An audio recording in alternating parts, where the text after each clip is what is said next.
আমি শুরুটা করে অভ্রকে দিয়ে আজকে। অভ্র, আমাকে একটা সহজ কথা বলে, এই যে মমতা বন্দ্যোপাধ্যায়ের বক্তব্যটা শুনলে এটার অর্থটা কি, বা তুমি সহজভাবে এর অর্থ কি বুঝেছো? দেখুন, এই অর্থ না বুঝতে পারার কিছু নেই। আনসারুল্লাহ বাংলা টিমের নেতা, একজন সন্ত্রাসবাদী জসিমউদ্দিন রহমানি, উনি মনে করেন পশ্চিমবঙ্গকে ভারতবর্ষ থেকে আলাদা করতে পারবেন একমাত্র মুখ্যমন্ত্রী মমতা বন্দ্যোপাধ্যায়। তার মানে মুখ্যমন্ত্রী মমতা বন্দ্যোপাধ্যায় এমন কিছু রাজকার্য করছেন যে সন্ত্রাসবাদী সংগঠনের মনে হচ্ছে হ্যাঁ বাবা একদম ঠিক কাজ করছেন, একদম ঠিক কাজ করছেন। এবার তার সঙ্গে মিলিয়ে নিন মুখ্যমন্ত্রী একের পর এক বক্তব্য, বুঝতে পারবেন। এরপরে তৃণমূলের যিনি প্রতিনিধিত্ব করছেন তিনি বলবেন, কারণ তারা তো মরা মানুষের পরিত্রাতা, জ্যান্ত মানুষকে মেরে দেবে, তারা মরা মানুষের জন্য তারা লড়াই করতে একদম দুপায়ে খাড়া। বিহারে যখন এসআইআর হয়েছে দেখা যাচ্ছে 22 লক্ষ ডেড ভোটার, মৃত ভোটারের নাম বাদ গেছে, শিফটেড বা মাইগ্রেটেড ভোটারের নাম বাদ গেছে 36 লাখ, আর ডুপ্লিকেট ভোটার ছিল 7 লক্ষ। কিন্তু যেটা বলা হচ্ছে না সেটা হচ্ছে 21.53 লাখ লোকের নাম কিন্তু অন্তর্ভুক্তিও হয়েছে নতুন ভোটারের। তো এই যে মানে মামার বাড়ির আবদারের মধ্যে গল্প ফেলে যাচ্ছে তৃণমূল কংগ্রেস, সেটা কেন, এটা আপনারা বুঝুন দর্শক বন্ধুরা। ব্যাপারটা বুঝতে হবে, যখন ওয়েস্ট বেঙ্গলে যখন 2002 সালে লাস্ট এসআইআর হয় তখন কিন্তু 28 লক্ষ নাম বাদ দিয়েছিল।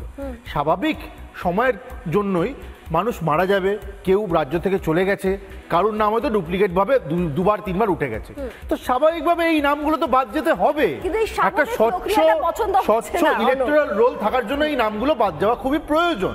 এবং আমাদের দেশে কিন্তু স্বাধীনতার পর থেকে এর আগে 13 বার এসআইআর হয়ে গেছে, কোনোবার কিন্তু কোন রাজনৈতিক দল এই ধরনের নোংরামি করেনি। কিন্তু এইবার তৃণমূল এই নোংরামিটা শুরু করেছে। কারণ আমি জাস্ট শেষ করে দিই 10 সেকেন্ডে। কারণ মনে করুন আনসারুল্লাহ বাংলা টিমের নেতা মনে করছেন মুখ্যমন্ত্রী দারুণ কাজ করছেন, আমাদের রাজ্যে এবিটির জঙ্গি ভোট দিয়ে চলে যায়, আমাদের রাজ্যে বাংলাদেশি একজন তৃণমূলের টিকিট পেয়ে পঞ্চায়েতের মেম্বার হয়ে যায়। আমার প্রশ্ন হচ্ছে, তৃণমূলের যদি এত বিপুল জনসমর্থন থাকে তাহলে মৃত, মাইগ্রেটেড, ডুপ্লিকেট ভাবে নাম তোলা বা অনুপ্রবেশকারীদের জন্য এই ধরনের লড়াই করার কি যৌক্তিকতা আছে তৃণমূলের? আশা করি এই উত্তর পাবো। একদম, আমি বুঝতে পেরেছি। এই মুহূর্তে আমার সঙ্গে রয়েছেন ইউটিউবার সাংবাদিক সন্ময় ব্যানার্জিও। আপনাকে স্বাগত স্যার রিপাবলিক বাংলায় সোজাসুজি স্বর্ণালীতে। আজকে আমি সৃজিতা রয়েছি আপনার সঙ্গে। আর এবার অভ্রর বক্তব্যের পর আমি নীলাদ্রিদার কাছে যাবো। নীলাদ্রি ভট্টাচার্য আইনজীবী, তিনি আমার সঙ্গে রয়েছেন।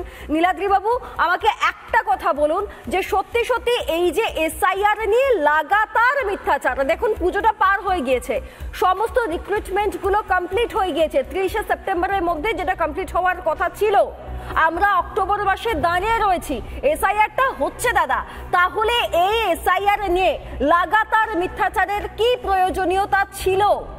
কেন এটা করা হয়েছে? এমনকি ঘাটালে ওই চটি ভেজানো জল অবধি দাঁড়িয়ে সেখানেও এই এসআইআর নিয়ে কথা বলতে শোনা গিয়েছে রাজ্যের মুখ্যমন্ত্রী মমতা বন্দ্যোপাধ্যায়কে। কেন? দেখো, যেটা হয়েছে, এসআইআর যখন বিহারে প্রথমবার যখন আসলো তখন যেগুলো যে প্রসিডিউরে এসেছিল, আজকের দিনে কিন্তু সুপ্রিম কোর্টের জাজমেন্টের পরে একটা নতুন ডকুমেন্ট অ্যাড হয়ে গেছে, সেটা আধার কার্ড। যে কারোর আধার কার্ড থাকলে পরে সেই আধার কার্ডটাকেও ইসিআই কে সেটা মেনে নিতে হবে। এই জাজমেন্ট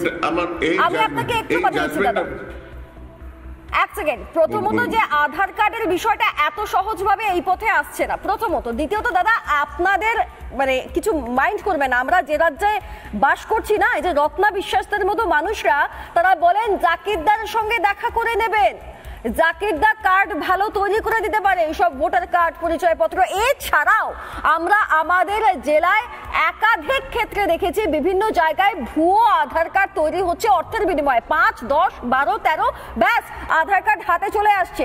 আপনি নিজে মন থেকে বলতে পারেন যে এটাকে মান্যতা দেওয়া যায়?